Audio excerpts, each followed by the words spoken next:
ఈ వీడియోలో మనం మన బ్రెయిన్ గురించి కొన్ని ఇంట్రెస్టింగ్ విషయాలను అయితే తెలుసుకుందాం. మీకు తెలుసా మన బ్రెయిన్‌కి నొప్పి అంటే ఏంటో తెలీదు. ఎందుకంటే మన బ్రెయిన్‌లో నొప్పిని గుర్తించే నర్వ్స్, రిసెప్టార్స్ ఉండవు. అందువల్ల డాక్టర్స్ బ్రెయిన్ సర్జరీస్ చేసేటప్పుడు patients most of the time మెలకువగానే ఉంటారు. Because of this.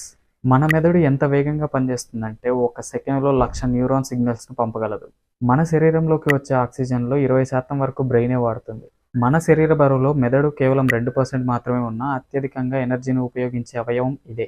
మన మెదడు కుదించబడదు, పెరగదు, కానీ మారుతుంది. మన మెదడు ప్లాస్టిక్ లాగా ఉంటుంది. దానిని న్యూరోప్లాస్టిసిటీ అంటారు. మనం ఏదైతే నేర్చుకుంటామో మన మెదడు దానికి అనుగుణంగా మారుతూ ఉంటుంది.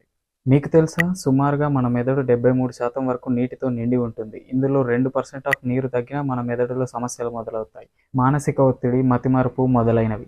మగవారి యొక్క మెదడు బరువు 1.4 కిలోలు మరియు ఆడవారి యొక్క మెదడు బరువు 1.2 కిలోలు. ఫంక్షనింగ్‌లో మాత్రం 2 సమానంగానే పనిచేస్తాయి.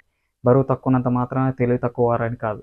మన భావోద్వేగాలను మన బ్రెయిన్ మాత్రమే కంట్రోల్ చేయదు. మన హార్మోన్స్, గుండె, బ్రెయిన్ కనెక్షన్స్ ఇవన్నీ కలిసి మన భావోద్వేగాలను ప్రభావితం చేస్తాయి. మనం ఆనందంగా ఉండాలంటే శారీరక ఆరోగ్యం కూడా అవసరం. మన శరీరంలో నిరంతరం పనిచేసే అవయవాలలో మెదడు కూడా ఒకటి. మనం పడుకున్నా అది పనిచేస్తూనే ఉంటుంది, ఆలోచిస్తూనే ఉంటుంది. ఈ ఇన్ఫో మీకు ఓకే అనిపిస్తే లైక్ చేసి మన ఛానల్‌ని సబ్స్క్రైబ్ చేసుకోండి.